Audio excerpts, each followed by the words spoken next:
Dalam usaha mempertahankan kelangsungan hidup, manusia selalu berusaha memenuhi kebutuhan primernya, dan salah satu kebutuhan primer tersebut adalah makanan.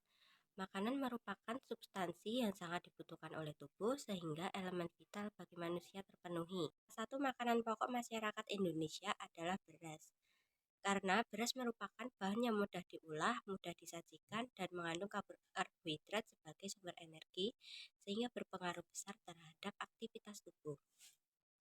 Terdapat permasalahan manipulasi mutu beras yang sering dilakukan oleh pedagang, seperti penyemprotan zat aromatik dan pemakaian bahan pemutih atau klorin. Klorin merupakan bahan kimia yang pada umumnya digunakan sebagai disinfektan. Namun, kali ini klorin digunakan sebagai pemutih. Jika mengonsumsi klorin dalam jangka panjang akan menyebabkan penyakit kanker hati dan ginjal. Di sini kita akan masuk ke bagian tinjauan pustaka. Yang pertama, pengertian dari klorin. Klorin merupakan hasil tambahan yang terbuat dari sodium hidroksid dengan cara mengelektrolisasikan sodium hidroksid tersebut.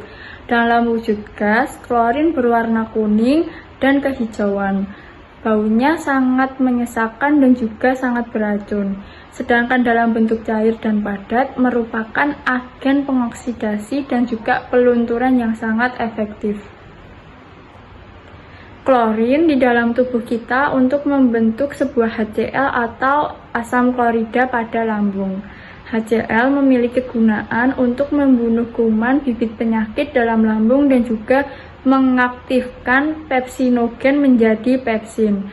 Selain itu, bisa digunakan pada industri kertas, tekstil, pestisida, dan juga herbisida.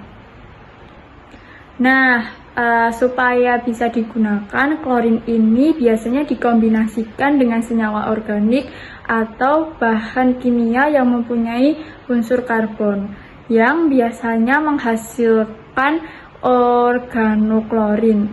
Nah, organoklorin itu apa? Organoklorin merupakan senyawa kimia yang beracun dan berbahaya bagi kesehatan karena dapat terkontaminasi dan resisten di dalam tubuh makhluk hidup sendiri. Nah, dampak mengkonsumsi klorin. Klorin ini kan sangat berbahaya sehingga akan menimbulkan dampak apabila kita terus-menerus mengkonsumsi beras yang mengandung klorin. Namun, dampaknya tidak akan muncul pada waktu itu tersebut, tetapi akan muncul kisaran 15 hingga 20 tahun yang akan mendatang. Lalu ada juga batasan khusus gas klorin, yaitu 1 ppm atau 0,1% kadarnya.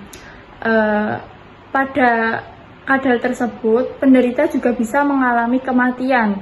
Lalu pengidentifikasian kematian manusia akibat paparan klorin ini dengan cara bau yang tercium itu seperti bau gas klorin dan juga muntahan dari si penderita ini dan juga bau mulut yang tercium seperti gas klorin.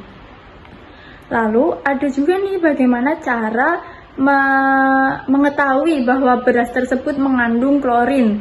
Ciri-cirinya yang pertama ada warna beras yang sangat putih, yang kedua beras lebih mengkilat, yang ketiga tercium bau kimia, yang terakhir warna air beras yang setelah dicuci itu akan berwarna bening. Prinsip argentometri. Prinsip ini memiliki arti reaksi pengendapan di mana senyawa klorida dalam NaCl berada pada suasana netral dengan tambahan larutan baku sekunder perak nitrat atau AgNO3 yang akan ditambahkan dengan indikator. Nah, indikatornya ini berupa kalium kromat atau K2CrO4. Syarat-syarat dalam titrasi argentometri ini yang pertama, endapan yang terbentuk sebagai hasil reaksi tidak boleh larut. Yang kedua, pembentukan endapan harus lebih cepat dan sempurna tanpa adanya reaksi samping atau terurainya endapan. Yang ketiga, endapan yang terbentuk tidak boleh mengabsorsi zat lain, misalnya indikator atau titran. Yang terakhir, titik akhir titrasi harus dapat ditunjukkan dan biasanya digunakan sebagai indikator. Di sini ada pemutih yang dapat digunakan dan pemutih yang tidak dapat digunakan. Pemutih yang dapat digunakan yaitu bahan-bahan pangan yang tergolong ke dalam pemutih atau pematang tepung, umumnya adalah senyawa organik dan garam-garam organik. Menurut Peraturan Menkes Kesehatan Republik Indonesia Nomor 1168 Menkes per 10/1/1999 tentang perubahan atas Peraturan Menteri Kesehatan Nomor 772 Menkes per 11/1988 tentang bahan tambahan makanan yang diizinkan berupa pemutih dan juga pematang. Di antaranya ada asam askorbat, aseton peroksida, azodikarbonamid. Yang keempat ada kalsium steroil 2 laktilat, yang kelima ada natrium steril fumarat, yang keenam ada natrium steroil 2 laktilat, dan yang terakhir ada L-cystenia. Adapun zat pemutih yang dilarang yaitu berupa klorin dan senyawanya.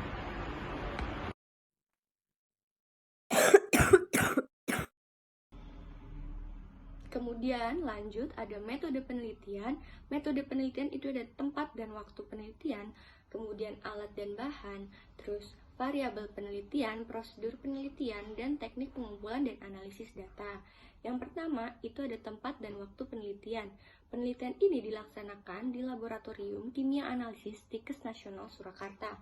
Kemudian alat yang digunakan itu ada neraca analitik, mortar, stamper, gelas ukur, buret 25 mili, corong kaca, Erlenmeyer, beker gelas, batak ngaduk, pipet ukur, blender, pipet volume, pushball, mangkok, sendok, dan kertas saring.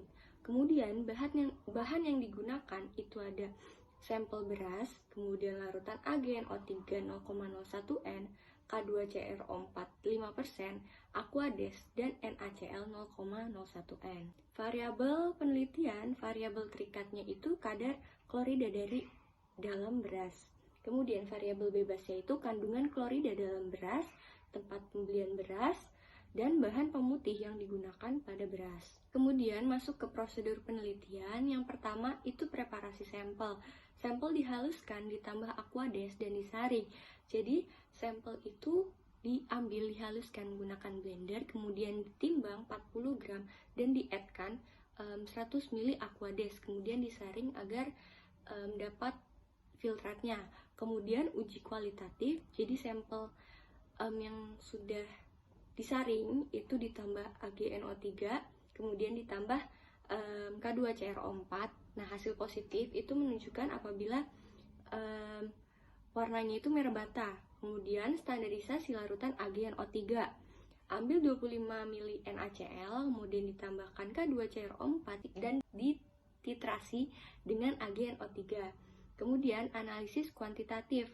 Ambil 25 mili sampel, kemudian ditambahkan K2CrO4 dan dititrasi dengan AgNO3. Lanjut ke teknik pengumpulan dan analisis data. Yang pertama itu perhitungan normalitas NaCl. Jadi, menghitung normalitas NaCl sesungguhnya menggunakan rumus penimbangan NaCl praktek itu dibagi dengan penimbangan NaCl teoritis, terus dikali molaritas NaCl secara teoritis. Nah, yang kedua itu ada perhitungan normalitas AgNO3. Jadi setelah melakukan standarisasi, kan tadi AgNO3 distandarisasi, kemudian menghitung normalitas AgNO3 dengan menggunakan rumus volume NaCl dikali NaCl sesungguhnya yang udah tadi dihitung pertama, kemudian dibagi volume AgNO3. Kemudian ada penetapan kadar klorin. Jadi setelah melakukan titrasi sampel dengan AgNO3 sebanyak 3 kali, kemudian menghitung kadar klorin dalam larutan air beras. Nah, rumusnya itu volume dikali M. Nah, volume dan M itu volume dan M AgNO3, kemudian dikali ArCl, dibagi bobot sampel dikali faktor pengenceran. Yang terakhir, perhitungan koefisien partisi, itu koefisien partisi rumusnya standar deviasi dibagi rata-rata dikali 100%. Jadi standar deviasi dari kadar klorin yang udah dihitung sebelumnya itu di standar deviasi dulu, terus baru dibagi dengan rata-ratanya, terus dikali 100.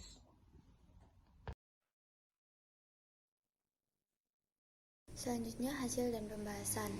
Pada praktikum kita melakukan standarisasi AgNO3 0,01N dengan larutan NaCl. Nah, pada praktikum memiliki hasil pada seperti tabel di atas.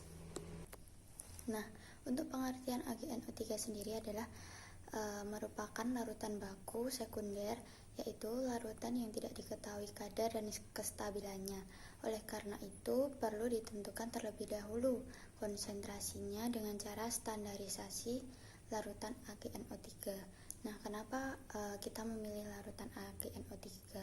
Alasannya adalah karena AgNO3 satu-satunya garam perak yang terlarutkan air, sehingga reaksi perak nitrat dengan garam lain akan menghasilkan endapan.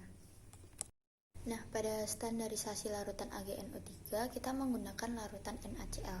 Nah, NaCl merupakan garam yang dapat bereaksi dengan AgNO3 membentuk endapan AgCl yang sukar larut dan memiliki kemurnian tinggi, sehingga NaCl dapat digunakan untuk standarisasi larutan AgNO3, dan NaCl ini merupakan sebagai larutan baku primer.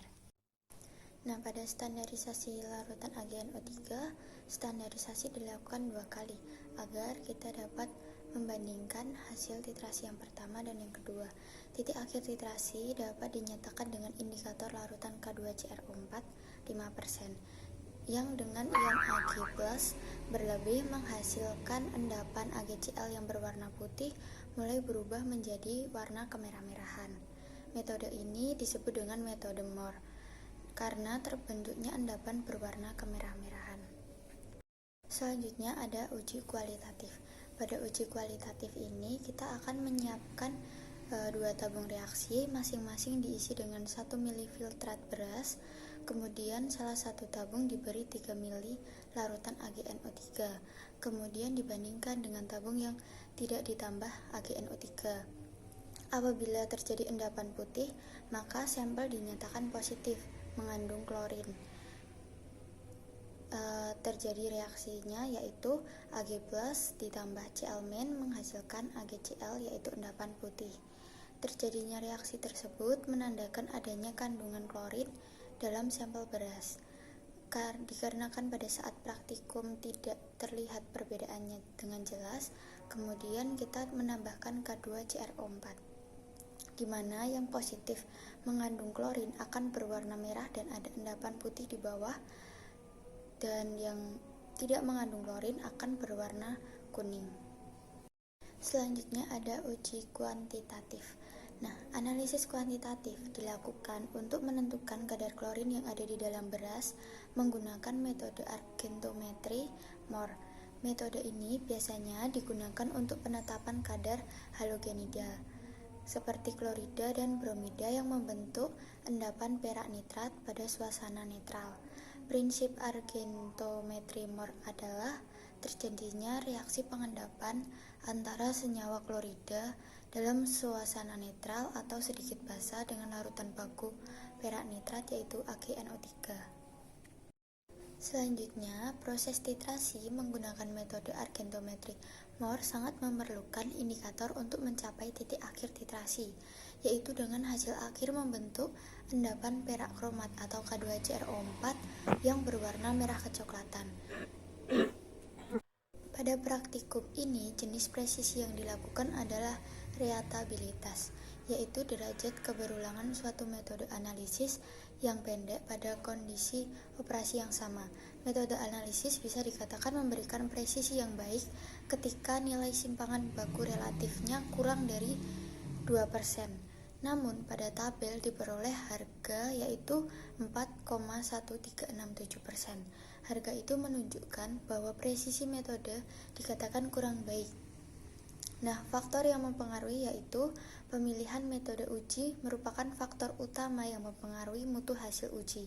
Selanjutnya, sedangkan faktor yang lainnya adalah human error atau kesalahan pada saat titrasi, adanya kontaminasi dari larutan lain, dan kurang bersihnya alat yang digunakan. Selanjutnya ada kandungan nutrisi beras putih per 100 gram dapat dilihat pada tabel. Nah, pangan yang menyehatkan tidak boleh mengandung bahan-bahan kimia berupa bahan tambahan pangan atau BTP yang dilarang serta mikroba patogen. Salah satu BTP yang sering digunakan pada beras yaitu klorin. Senyawa ini berfungsi sebagai zat pemutih yang akan membuat beras menjadi lebih mengkilap, bersih, dan putih. Secara fisik, beras yang ditambahkan klorin lebih menarik sehingga membuat harga beras jauh lebih tinggi daripada sebelumnya.